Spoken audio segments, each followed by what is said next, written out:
Buenas noches, bienvenidos a todos los que nos acompañan aquí en el Centro de Estudios de Historia de México, Fundación Carlos Slim, a quienes nos acompañan a través de videoconferencia Telmex también, les agradecemos nos acompañen este día en la presentación del libro coordinado por la doctora Verónica Kugel.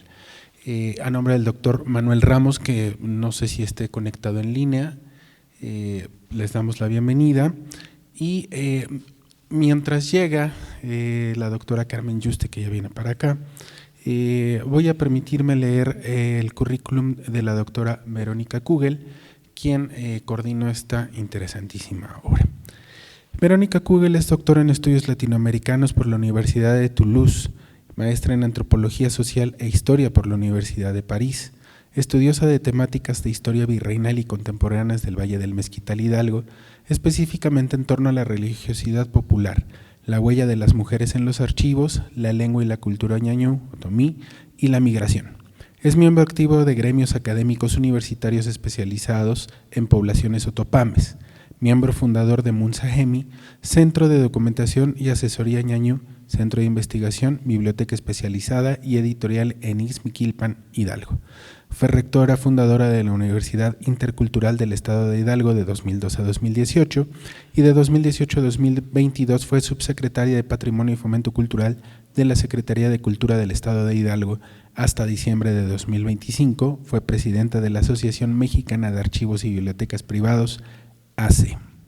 En sus publicaciones más recientes se encuentran Los Agustinos de Atotonilco, El reto del otomí y La aventura de la sierra en Atotonilco el Grande, Miradas a la profundidad de las montañas y la historia, año 2026, Metzcos y otomíes en Tierra Metzca, Miradas al Meztitlán del pasado y del presente, del año 2025, Estudio introductorio y traducción de descripción completa del comercio español que se lleva a cabo entre la ciudad de Manila, en la isla filipina de Luzón y el puerto de Acapulco, por Johann Christian Sinapius, obra que hoy es la razón que nos convoca. Señor de Jalpan, una historia, una devoción, del año 2024, con la que participaste, Vero, en nuestro ciclo de devociones novohispanas el año pasado. Mudable, la fortuna, versión 2, altibajos en la vida del ilustre chilcuautlense decimonónico Francisco María Lombardo, del año 2024.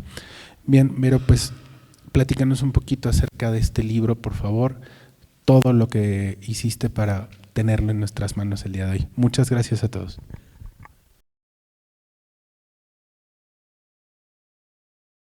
Muchas gracias, Rubén.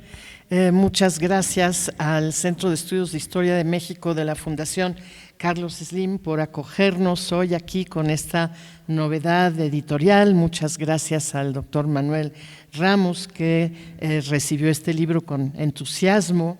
Les platico que es una reseña del siglo XVIII sobre lo que significa en ese momento el galeón de Manila o la nao de China, que recorre, como ustedes saben, una vez al año, a veces dos, el trayecto entre Manila y Acapulco, a veces también va hasta Callao, en Perú. Aquí se relata este trayecto en su contexto histórico, su contexto geográfico, su contexto económico y social. Quisiera comentar antes que nada cómo llegué a este manuscrito. Como ustedes escucharon en la síntesis curricular, yo normalmente trabajo temas del estado de Hidalgo, trabajo temas sobre los indígenas ñañús o otomíes, y de repente me llega este documento, este libro publicado en 1763 en alemán, con la petición por parte de la doctora Carmen Yuste, que ahorita vendrá a acompañarnos, de que lo tradujera yo, por favor, al español.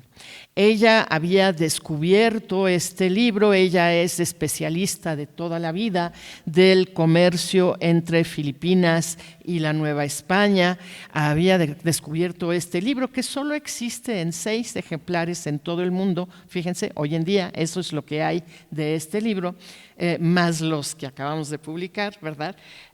Y me pide la traducción. Entonces yo, esto fue hace ya varios años, me lancé a un mundo que en ese momento para mí era muy poco conocido.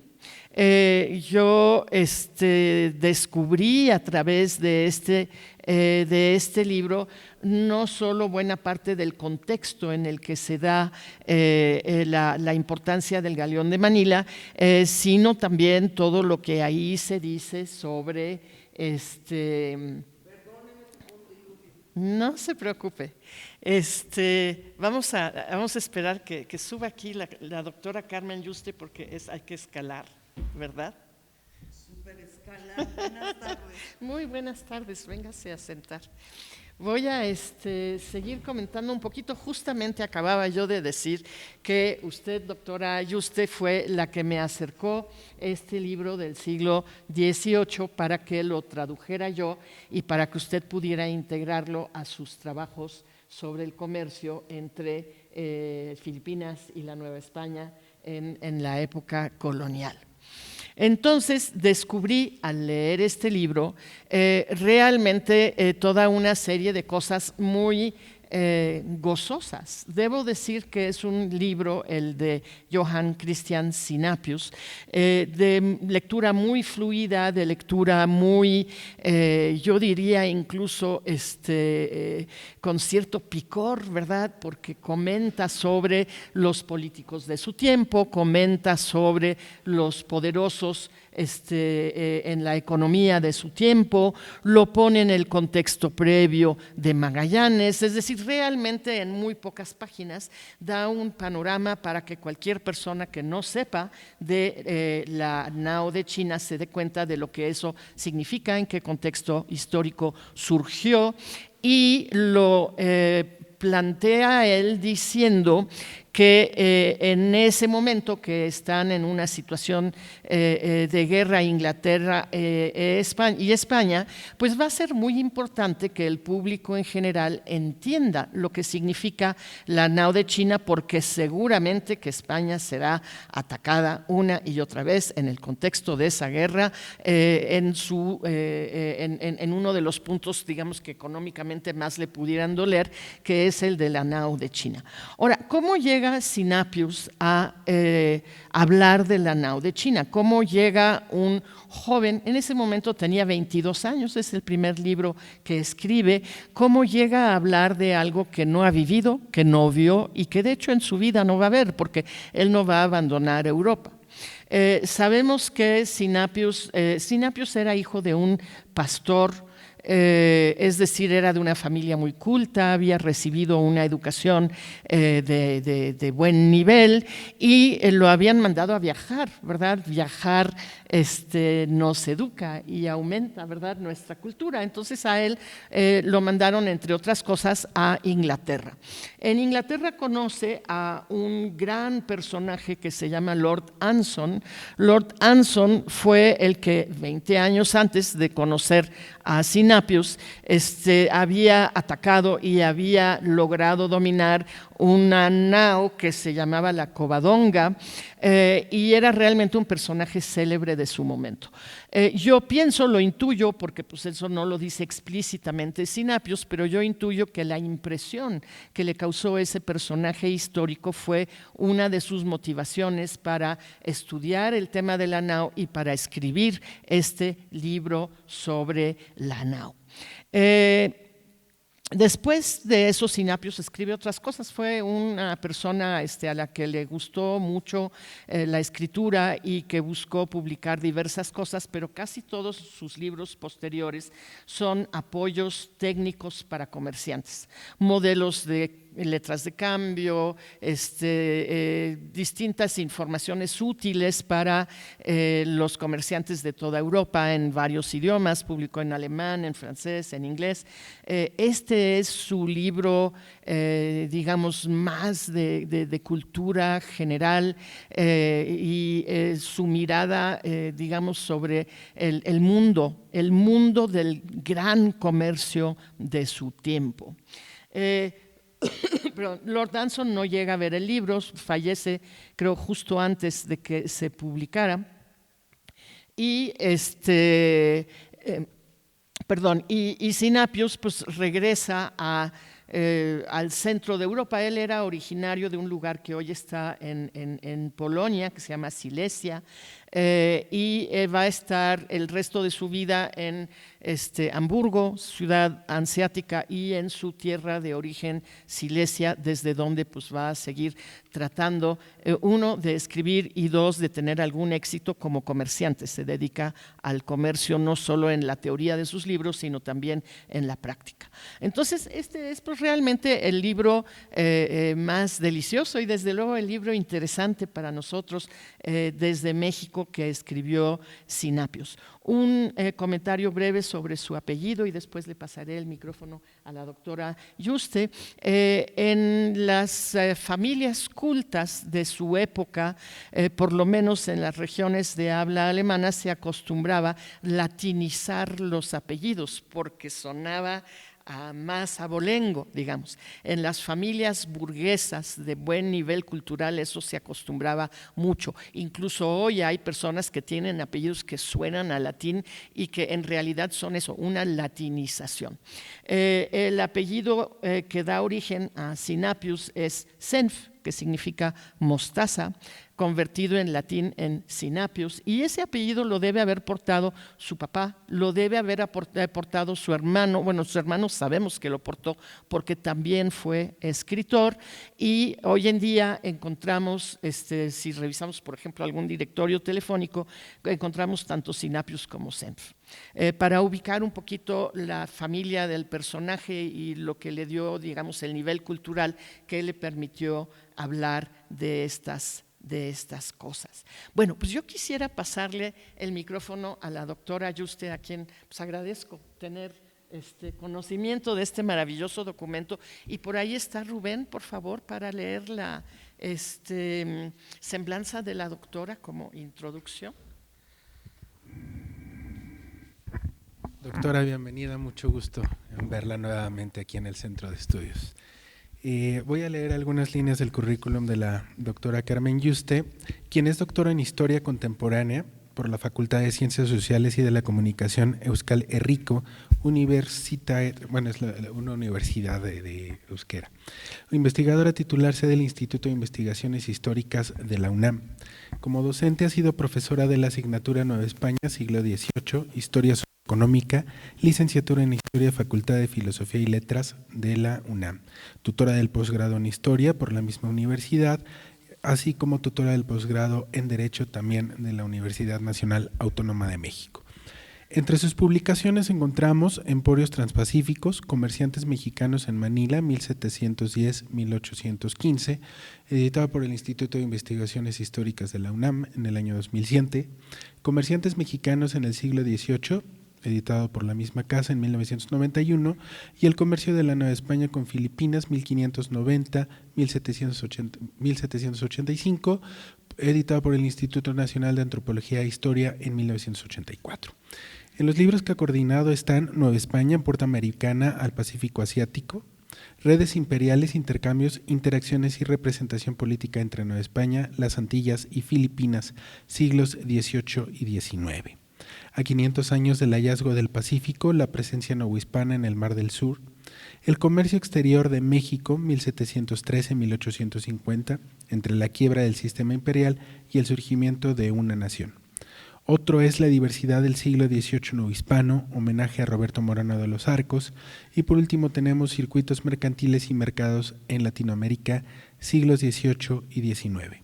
Sus proyectos de investigación son la financiación de la carrera transpacífica, y entre sus reconocimientos está el reconocimiento Sor Juana Inés de la Cruz, otorgado por la Universidad Nacional Autónoma de México en el año 2009. Así que, doctora, la escuchamos y bienvenida aquí.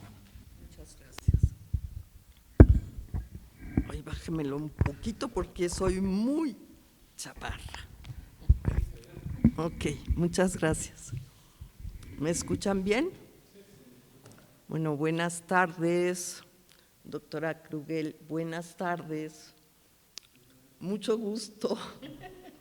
La doctora Krugel y yo hemos tenido lo que llamaríamos en tiempos de investigación histórica una comunicación epistolar pero personalmente nos conocemos hasta el día de hoy y encantada. En primer lugar, quiero agradecer la gentileza que ha tenido de invitarme a la presentación de este libro, la gentileza de agradecérmelo tanto en el libro y ahora públicamente, de que haya llegado a sus manos este manuscrito, aunque ella no cuenta la historia completa y creo que yo y mi casa de trabajo de alguna manera no nos portamos bien con ella. ¿Por qué lo menciono? En el año 2012, como usted lo menciona, yo era editora de la revista de estudios de historia novohispana de Históricas, y un colega mío, el doctor Jesús Hernández Jaimes, que él es oriundo de una población muy cercana al puerto de Acapulco. Sus trabajos iniciales fueron en torno a Guerrero, aunque a partir de su doctorado él se dedicó a cuestiones fiscales en México. Hoy en día es profesor de tiempo completo en el Colegio de Estudios Latinoamericanos en la Facultad de Filosofía. Y en algún momento, poquitos días antes de que yo me pusiera en contacto con la doctora Krugel, Jesús iba a un seminario a mi instituto, no iba yo a ese seminario, pero me dijo: ay, Carmen, qué bueno que te encuentro porque te iba a ir a visitar a tu cubículo. Él en aquel momento acababa de trasladarse de la Universidad de Tamaulipas a la UNAM y también en algún momento de su historia o trayectoria académica había estado en, sí sé muy bien que en archivos tanto en Escocia como en Londres, pero honestamente no sé si él estuvo en un archivo alemán. El caso es que se encontró este documento que, si no recuerdo mal, doctora, ni siquiera estaba impreso, era un manuscrito a mano. ¿Estaba como está aquí? Sí. Pues no lo recordaba así. Bueno, y en Novohispana teníamos una sección llamada documentaria, y el doctor Iván Escamilla, que era en ese momento el editor asociado, y yo, que era la editora principal, y que los dos hemos estado a lo largo de nuestra vida interesados en temas del Pacífico, dijimos, pues sería bueno ver de qué va este documento, y si resulta ser muy interesante, pues habría que publicarlo en la sección de documentaria. Para ello, ni él hablaba alemán, ni yo hablaba alemán, y mucho menos hacíamos paleografía en alemán, como pueden imaginarse. Entonces hablamos con la doctora Alicia Mayer, entonces directora del instituto, y nos dijo que sí, que adelante, que el instituto pagaría la traducción. El caso es que cuando la doctora me avisó que tenía la traducción lista, yo ya no era editora de Novohispana y la doctora Mayer ya no era directora de Históricas. Y la administración siguiente dijo pues que ella no había llegado a ese acuerdo y que no nos podía pagar la traducción. Entonces, con toda la pena del mundo, le dijimos a la doctora Krugel pues que estábamos muy apenados y que no podríamos pagarle la traducción. Pasaron los años. Yo,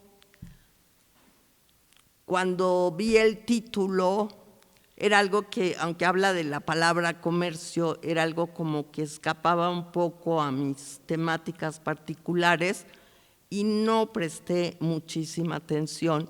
Así que precisamente el 12 de diciembre del año pasado, la doctora Krugel se puso en contacto conmigo y me dijo, es que estoy afuera de la UNAM, pero no me dejan pasar. De siempre, el 12 de diciembre en la UNAM es festivo, es el día del sindicato, y desde la huelga del 99 se decidió que se decidió que todos los festivos, toda la UNAM estuviera cerrada. Pero además coincidía con el inicio de nuestras vacaciones de invierno y fue todavía más amable que me pidió mi domicilio particular y me hizo llegar el libro invitándome a esta presentación. Yo le dije pues, que tendría que ver si no tenía cosas de agenda académica en enero y se lo confirmé relativamente hace muy pocos días. Así que yo estoy muy agradecida que ella me mencione en este texto, pero creo que la agradecida debo de ser yo por su generosidad, por su forma tan fina y elegante, distinguida de hacer mención y no contar toda la historia, que creo que sería lo justo, y era lo primero que quería mencionar. Ahora me sorprendí un poco, una pregunta. Cuando el autor muere, ¿es poquito antes o después de la publicación del libro? No, bastante después. El que muere justo en ese momento es Lord Anson. Ok, bueno, es que no entendí. Bueno,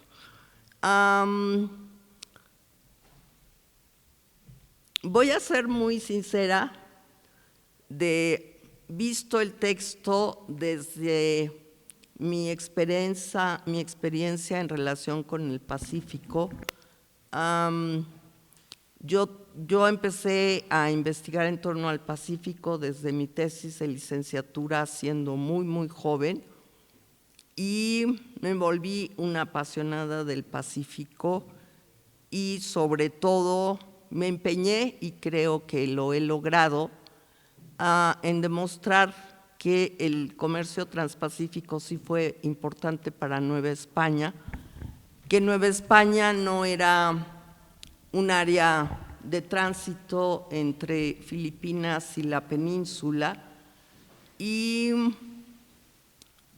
bien o mal he visto pues infinidad de archivos. Nunca he trabajado, la Biblioteca Británica la conozco bien, su sección documental también, pero nunca he trabajado en archivos alemanes ni en textos alemanes. He trabajado textos alemanes traducidos, pero no he trabajado textos alemanes. Sabía de su publicación, que es una publicación como 20 años después, la de las cartas mercantiles, porque hay una traducción española en la Biblioteca Nacional. Yo he trabajado también cosas relacionadas con crédito y financiamiento. El libro me sorprendió y me sorprendió mucho, y a lo mejor no voy a decir algo agradable. Creo que el señor Sinapius quiso llamar la atención sobre una temática en específico, pero realmente el libro de lo que menos habla es del comercio entre Manila y Acapulco, ¿sí? Y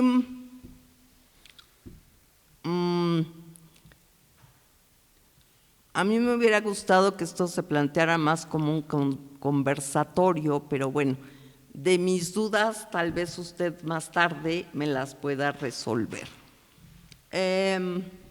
Según usted menciona, y por las cosas que él describe y que señala, efectivamente, pues podría parecer que George Sansom es la gente que le cuenta de el comercio transpacífico. Del viaje de Anson está el diario, que no es tan suyo como de uno de los acompañantes de Anson, ahora mismo no recuerdo quién era, se llama Thomas algo, y parece ser que en Europa se publicaron varios anónimos en torno a gente que viajó en esa expedición. Lo que sí tengo claro es que la descripción que hace de la ciudad, bueno, la descripción que Sinapius hace de la ciudad de Manila, desconozco por completo su procedencia. Tal vez usted me pueda decir cuál es.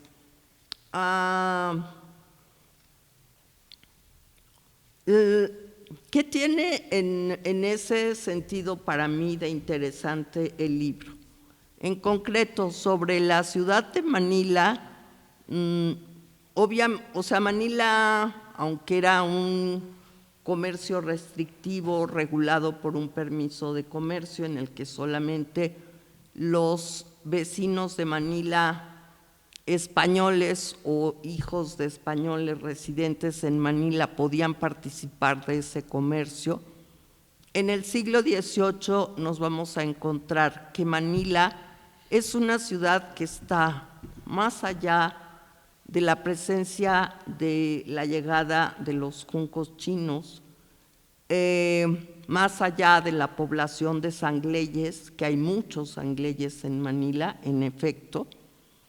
Los sangleyes vivían en extramuros de Manila y no solamente vivían en la zona del Parián, sino en los arrabales de Manila que estaban en las orillas del río Pasig y que eran además la zona donde estaban los almacenes de los grandes comerciantes del galeón. Los barcos que llegaban a Manila no solamente eran chinos, tenían mucha presencia de portugueses, tenían muchísima presencia de franceses, de neerlandeses, incluso de suecos, daneses y hasta rusos, ¿sí? Por supuesto, británicos. Después de 1750, creo que les podemos llamar británicos, antes son ingleses. Yo creo que esta descripción que él hace de Manila intramuros es muy rica porque te detalla muchas de lo que es la ciudad intramuros de Manila. Yo conozco bien intramuros de Manila y por desgracia la ciudad que él nos retrata es una ciudad hoy en día prácticamente inexistente, porque durante la ocupación japonesa en la Segunda Guerra Mundial y después la llegada de MacArthur, prácticamente destruyeron todo vestigio colonial en intramuros de Manila. Quedan muy pocas cosas. La Catedral de Manila ya no es la Catedral de Manila colonial. Él habla, por ejemplo, de el convento de Santa Isabel en la Casa de la Misericordia. La Casa de la Misericordia se conserva, pero no se conserva el convento de Santa Isabel. Y quizá lo más maravilloso que se conserva en intramuros de Manila es el convento de San Agustín y la iglesia de San Agustín, que son una absoluta joya. Entonces, en ese sentido, creo que sí es muy rica esa descripción, sobre todo para los estudiosos como yo de lo que son los asentamientos dentro, lo que se llamaba Intramuros de Manila, que es la ciudad amurallada. Pero hay muchas cosas que siento que el autor las tomó de algún sitio, no las pudo tomar de Anson, porque Anson nunca desembarcó en Manila. Anson tampoco desembarcó en Acapulco. Por ejemplo, la descripción que hace del viaje de Anson y el diario mismo es un diario en el que la presencia en Acapulco se detalla así casi como hubiera sido que tuviera todo el mundo aterrado. Y los documentos que yo he visto en relación a la presencia de Anson en Acapulco, creo que todos los aquí presentes conocemos Acapulco, todos podemos identificar la Roqueta, y lo digo con una doble intención. Uno, para darnos idea del tamaño de los barcos. El Centurión era un superbarco inglés recién prácticamente construido, comandado por el hombre que a su vuelta a Inglaterra se iba a convertir en el jefe del almirantazgo inglés. Pero era un barco que se ocultó a las espaldas de la Roqueta. Tenía las velas arriadas, pero los palos de la nave no se veían. O sea, para que se hagan una idea de qué tamaño podía ser la embarcación, casi diminuta.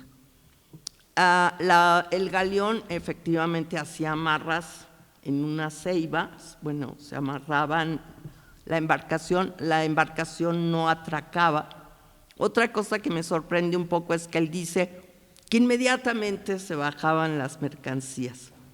Las mercancías no se bajaban tan inmediatamente porque el barco no atracaba. El galeón se quedaba a unos metros de la costa y en barcas se tenían que ir desembarcando los fardos. Me sorprende también que no mencione Cavite. Cavite es el puerto de arribo del galeón, si tiene una travesía tranquila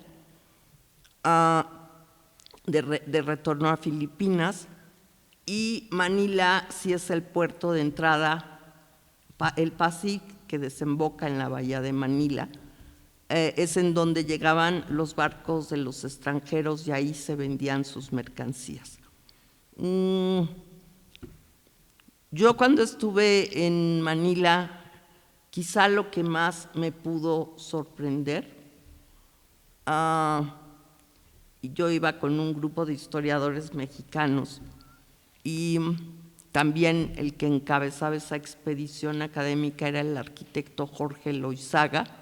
No sé cuántos de ustedes les pueda sonar el nombre de Jorge Loizaga, pero Jorge Loizaga le hacen reverencias en la ciudad de Manila. Él ha rescatado muchísimas de las iglesias y de los fuertes de Manila, y también su obra más importante es rescatar el fuerte de Marianas. Y yo descubrí Intramuros a través de todo lo que él nos iba detallando, de aquí había esto, aquí había aquello. Entonces, me sorprende que eso no lo mencione.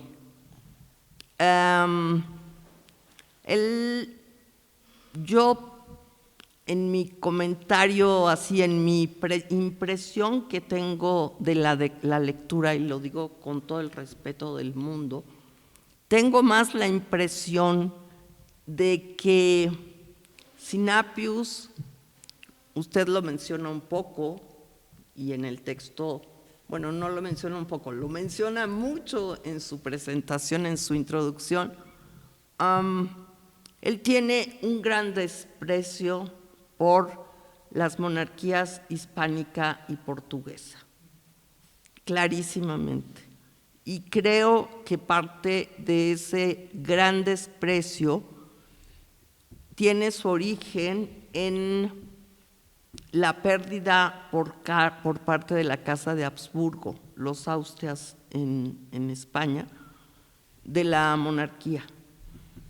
Ese va a ser un gran resentimiento que los va a dejar a los Habsburgo muy dañados, y más aún y más grave es el hecho de que los Habsburgo también perdieran Silesia y se convirtiera en una posesión de la Casa de Hannover.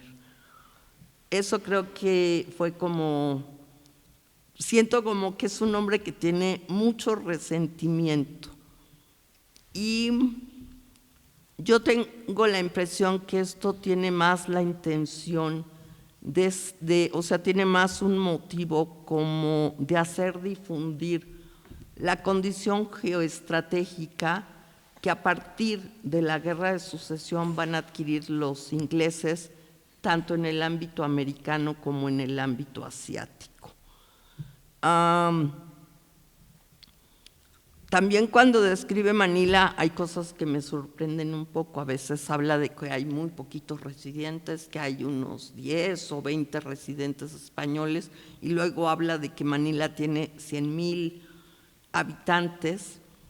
Yo diría que lo habría tomado de Retana, pero Retana todavía no se publica, entonces no sé por qué dice esas cosas, pero tengo la impresión de que la intención es como demostrar que el Imperio Británico, en el momento que él escribe, es totalmente imparable y que efectivamente van detrás del Imperio Británico. De hecho, para ese momento lo han conseguido bastante.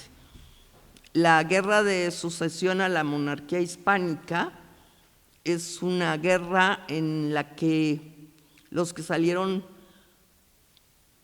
totalmente vencedores fueron los británicos, en muchos sentidos, pero fundamentalmente en relación con Nueva España, adquirieron una posición de dominio absoluto al concedérseles el navío de la permisión inglesa, que les permitió comerciar con Veracruz durante 15 años.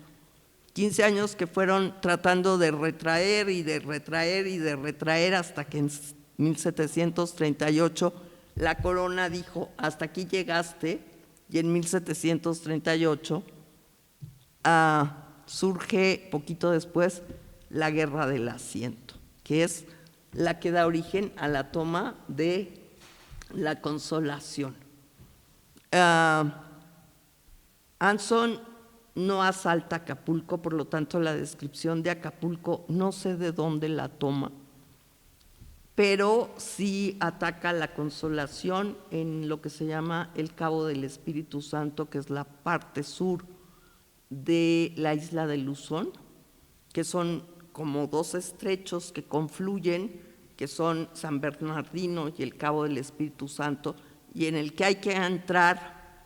Llegar a Manila es muy complicado para las navegaciones, porque tienen que entrar por esa zona y podrían botarlos a las costas, y es la zona donde habitualmente los que cumplían la navegación de retorno tenían enormes problemas de encallar o incluso de perder totalmente el navío.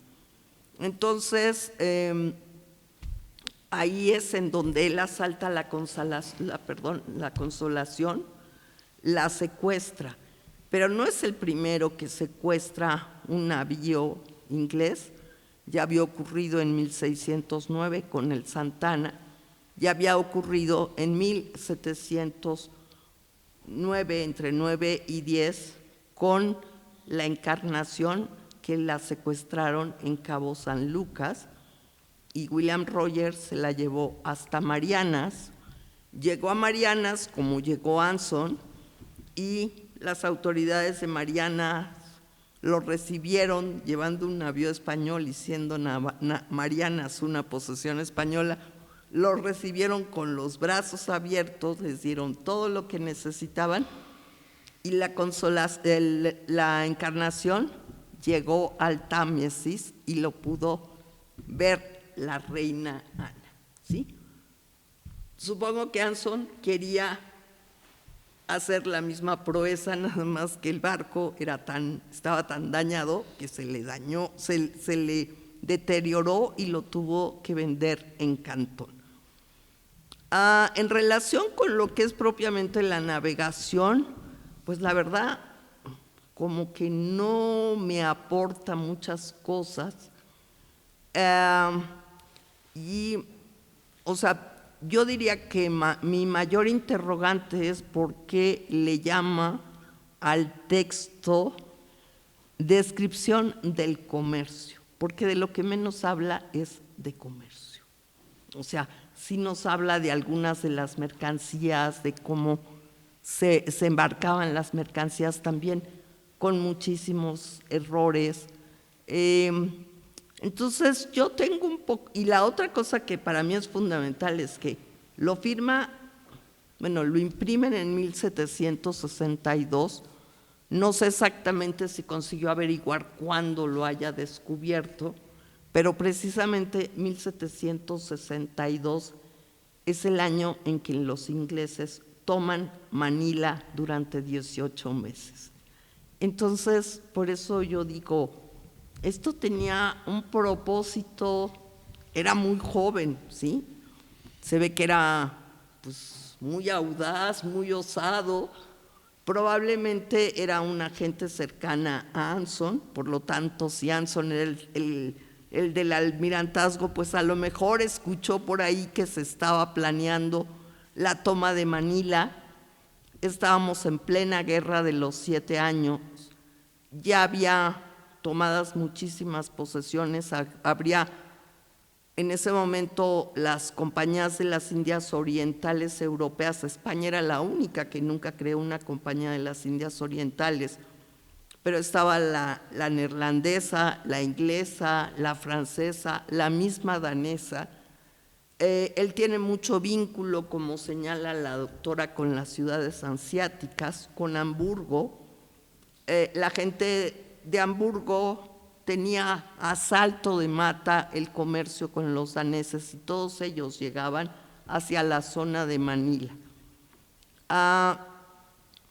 Muchas veces lo que nos pierde, y a nuestro cuentista lo pierde, hablar de lo que traían los galeones, ¿sí? Realmente lo que les interesaba, y por eso Anson decía, no quiero que llegue, quiero que salga, ¿sí? La encarnación de 1709 la atraparon a la llegada. Pero lo que les interesa no es lo que se traía, porque es un poco secuestrar sus propias mercancías que ellos les vendieron a los españoles. Bueno, se las podrían volver a revender, pero lo que les interesa es la plata mexicana. Pues sí. En el siglo XVIII lo que circula en Asia es la plata mexicana, y no solamente entre los chinos. Francisco Leandro de Viana, en su demostración sobre el estado de Filipinas, demuestra el gran interés que tienen todas las naciones en Europa en involucrarse con el negocio de Manila para hacerse de plata, y va a ser una plata. Yo recuerdo, y perdón la expresión, es como muy fuera de tiempo, pero cuando yo empecé a trabajar estos temas, yo decía, no, es que la revolución china Mao debió financiar la revolución china con plata mexicana, porque todo te llevaba en aquel tiempo a que China era el gran cementerio de la plata mexicana. No era tan así. Incluso ya en este año 1762, la zona de las costas de Coromandel se habían vuelto un gran mercado, sus textiles se habían vuelto un gran mercado en Manila porque tenían una gran demanda en México y por lo tanto en América. Eran de colores, eran algodones, tenían muchísimos dibujos muy atractivos, y la otra gran cualidad es que llegaban en piezas, ¿sí? Por lo tanto, podían ser manufacturados al gusto del novohispano.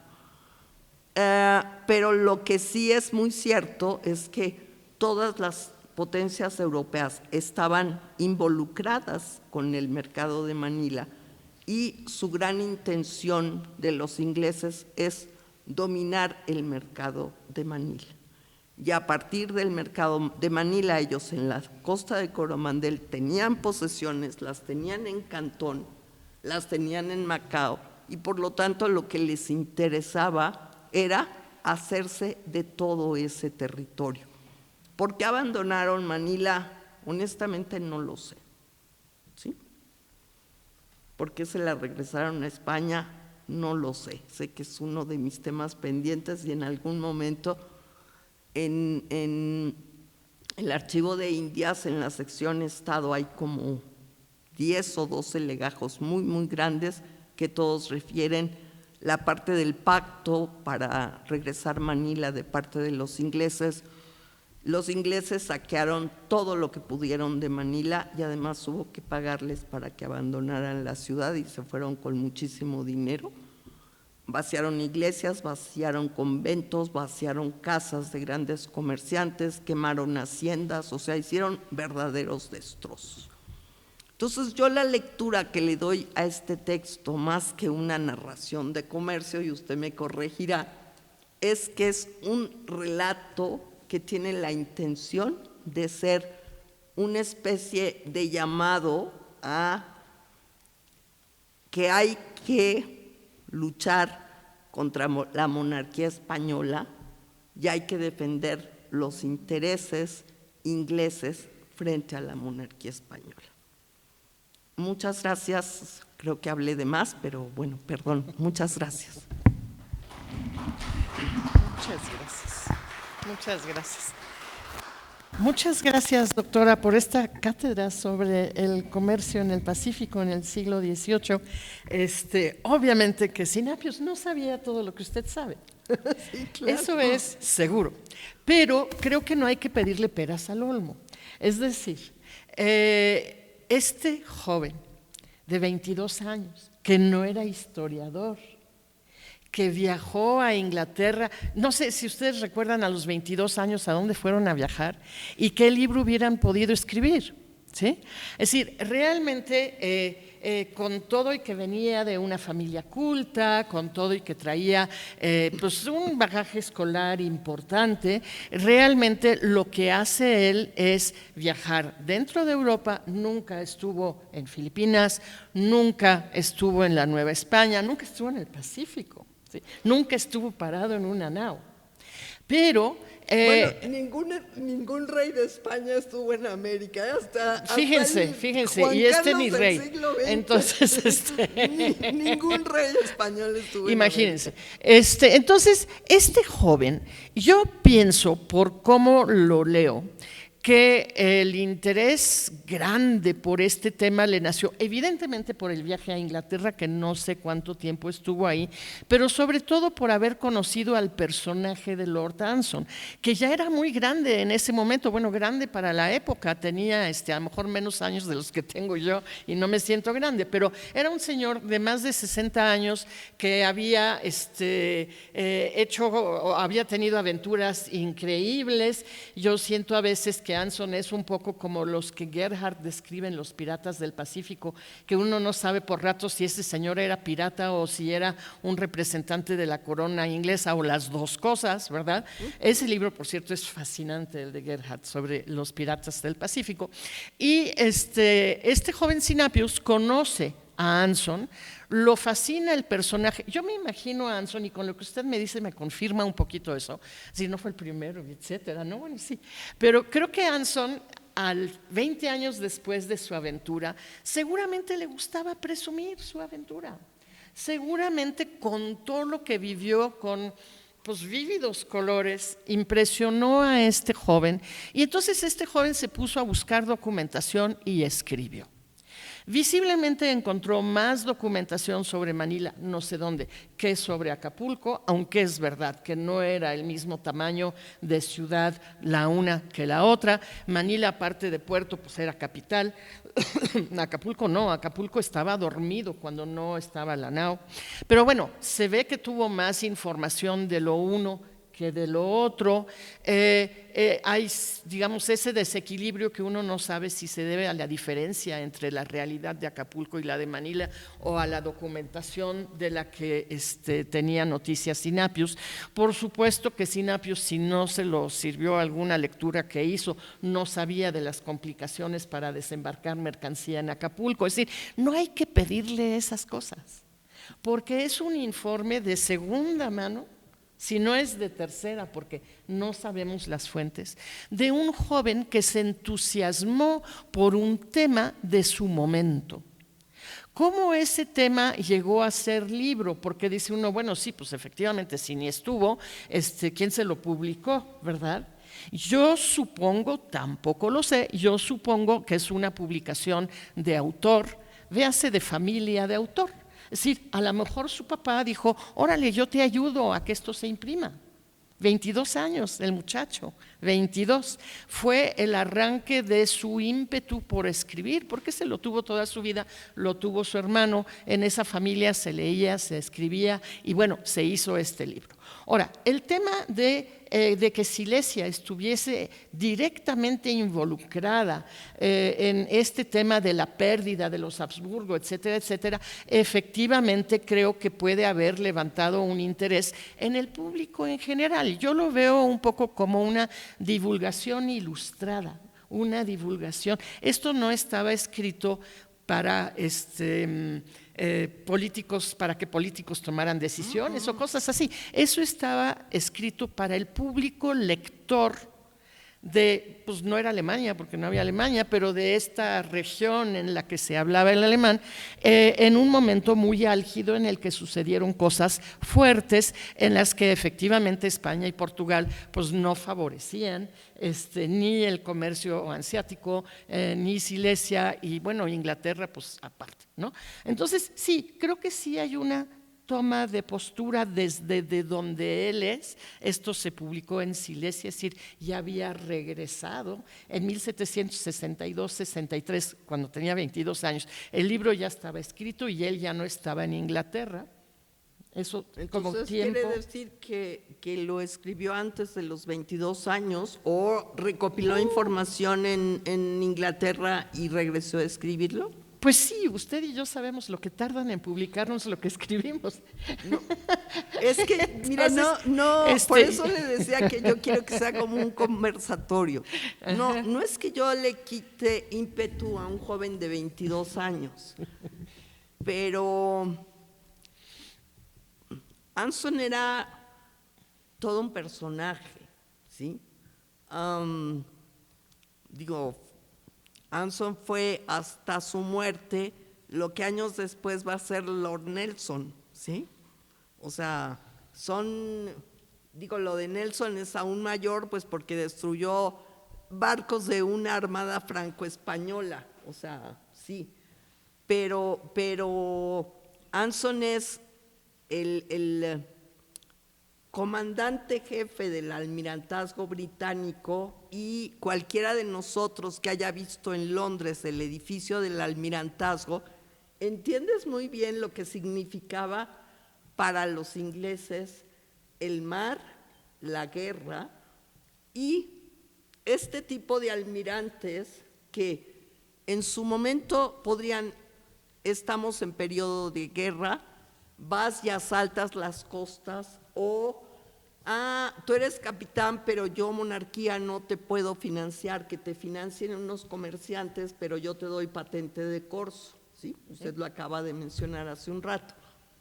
Yo la sensación que tengo es que Anson le debió de proporcionar información, que pudo leer muchos de estos anónimos que dicen que se circularon de los supuestos diarios de Anson, pero sobre todo, y esa es la sensación que me quedó del libro, y por eso digo que tenga una intención geoestratégica, porque a fin de cuentas, aunque a los habitantes de Silesia y de Hamburgo no les interesara mucho ya en ese momento lo que podría pasar en relación a su monarquía, a su vieja monarquía, lo que sí les interesaba era tener una posición en el comercio, ¿sí?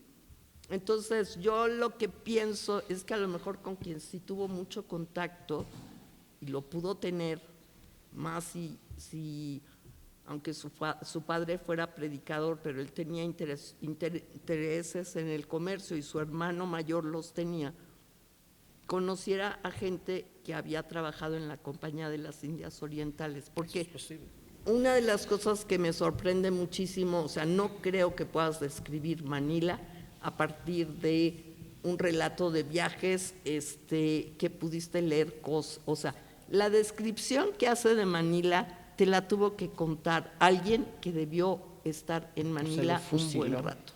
Esa es mi teoría, o sea, y por eso pienso que es, o sea, que tiene, el año de publicación no me parece tan desinteresado. Yo lo planteo ahí, lo sugiero, a lo mejor ustedes quien lo ha leído y que tradujo el manuscrito, lo publicó, nos aporta. Todos en este país no teníamos la menor idea quién era este personaje. Ahora vamos a conocer a este personaje y seguramente vamos a indagar más sobre este autor. Pero esa es la sensación que me queda de la lectura.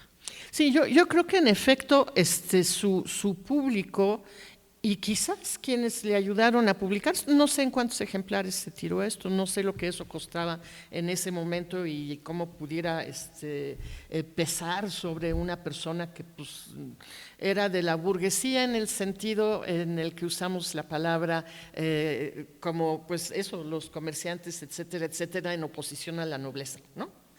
No tengo ni idea de lo que eso pudiese significar, pero a partir de esto lo logró una y otra y otra y otra y otra vez con libros dedicados a cuestiones técnicas del comercio.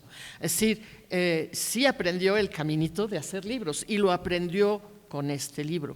El público suyo sin duda era el de la burguesía comerciante de habla alemana. ¿Quién más hubiese sido, ¿no? Eso lo doy por sentado. Ahora, sí creo también que el joven probablemente no tenía tanta estrategia en la cabeza como la que usted le presta, porque no tenía el conocimiento que usted tiene. Es decir, yo creo más bien que hizo un relato, tiene muy buena pluma, hizo un relato de algo que lo fascinó, lo hizo desde el punto de vista de sus interlocutores ingleses, cuando fue a Inglaterra, Lord Anson y no sé quiénes más, y desde el punto de vista seguramente del entorno de comerciantes en el que él acabó haciendo su vida.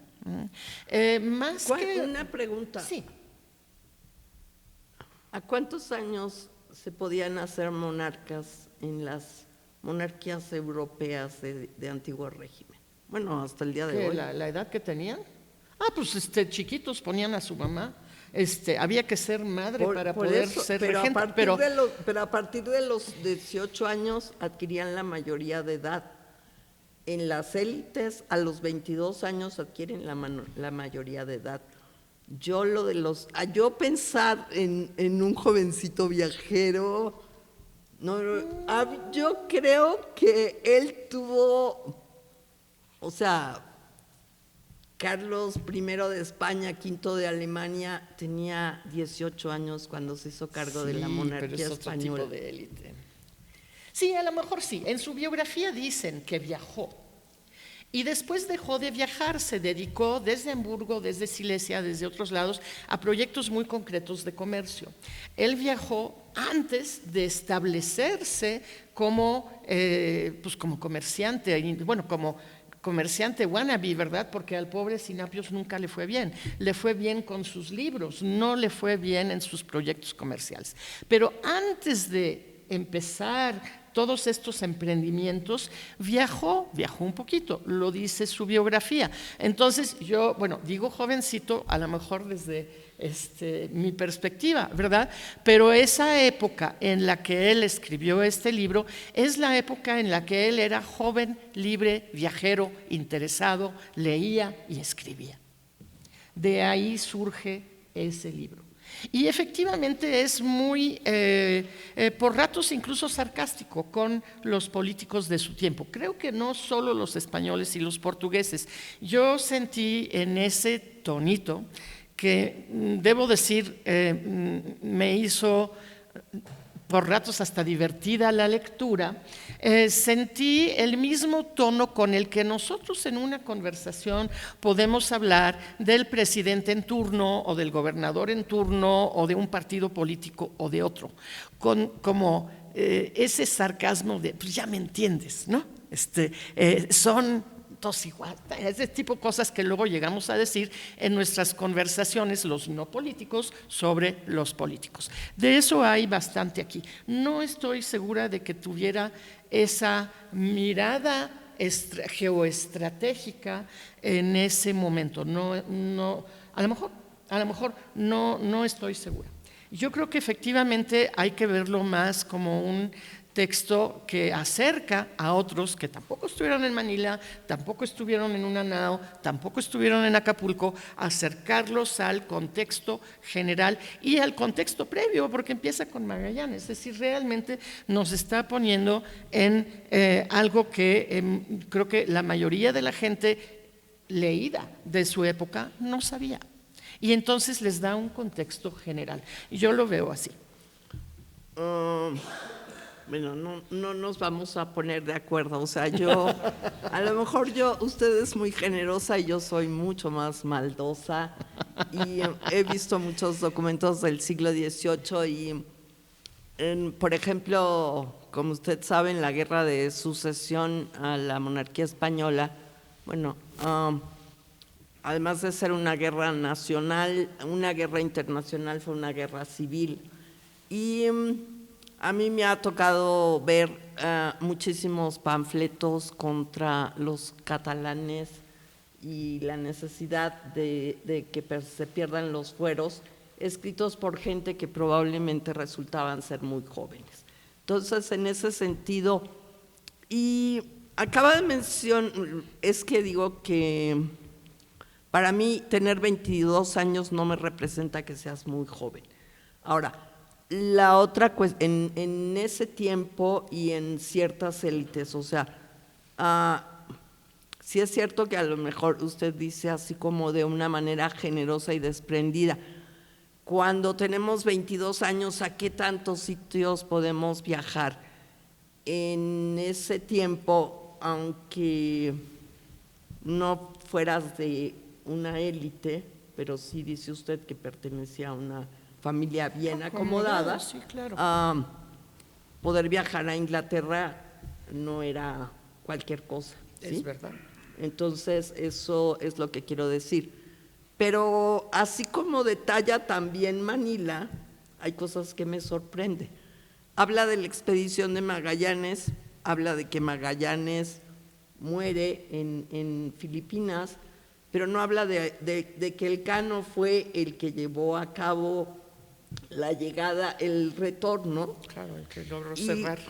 Y la otra cosa que habla mucho del Santo Niño de Cebú, que es curioso, eso es algo que sí se hace muchísimo hincapié, pero la otra cosa habla de Urdaneta ya como el Agustino Urdaneta.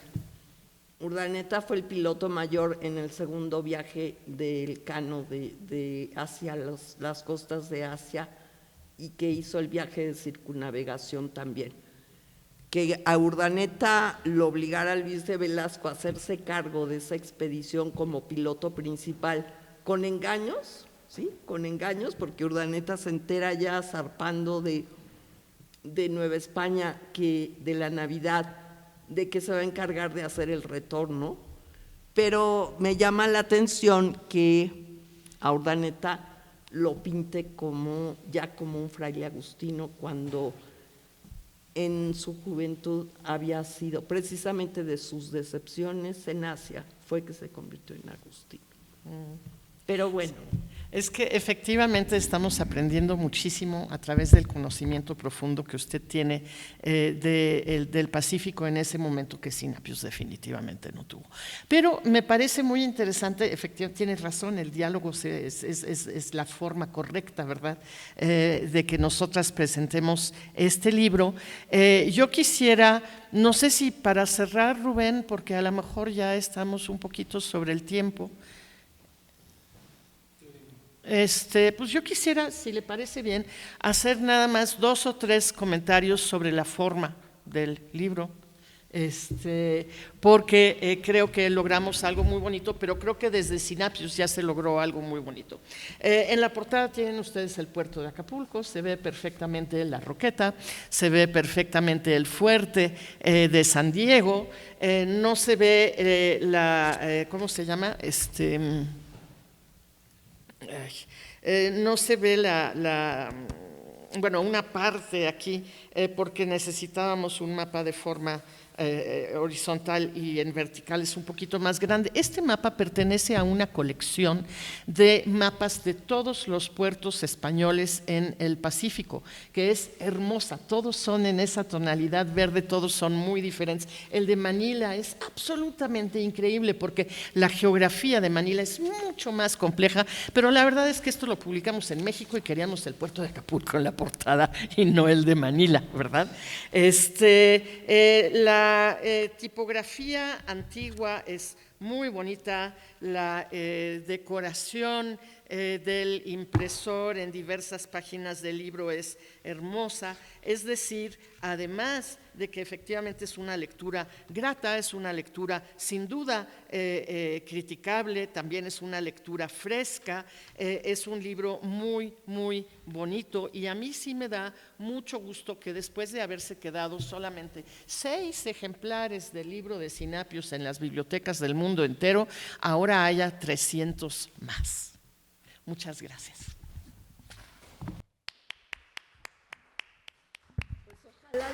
Muchas gracias. Por todas las bibliotecas. Ojalá, sin duda es un tema que podría extenderse muchísimo más, pero somos afortunados de haberlas escuchado, entablar este diálogo. Muchas gracias, doctora Carmen Yuste, por haber asistido aquí al Centro de Estudios. Muchas gracias, doctora Kugel, por habernos elegido para presentar esta obra que sin duda va a ser muy exitosa. Y por cierto, acaba de decir que la pueden adquirir, algunos ejemplares nos va a dejar la doctora Kugel para su venta, tiene un costo de 150 pesos. ¿Cuánto? 150 pesos. Nos va a dejar solamente algunos ejemplares, así quien guste a acudir al Centro de Estudios, aquí lo puede encontrar. Y adelante, le escuchamos, doctora. Yo quiero 3. No, con todo gusto. Bueno, pues muchas gracias a los que nos acompañaron a través de videoconferencia Telmex, también tuvimos un público asiduo ahí, a quienes nos acompañaron aquí al Centro de Estudios, y pues nada, doctora Kugel, hasta la próxima aquí, doctora Yuste, siempre bienvenida, y gracias a todos, buenas noches.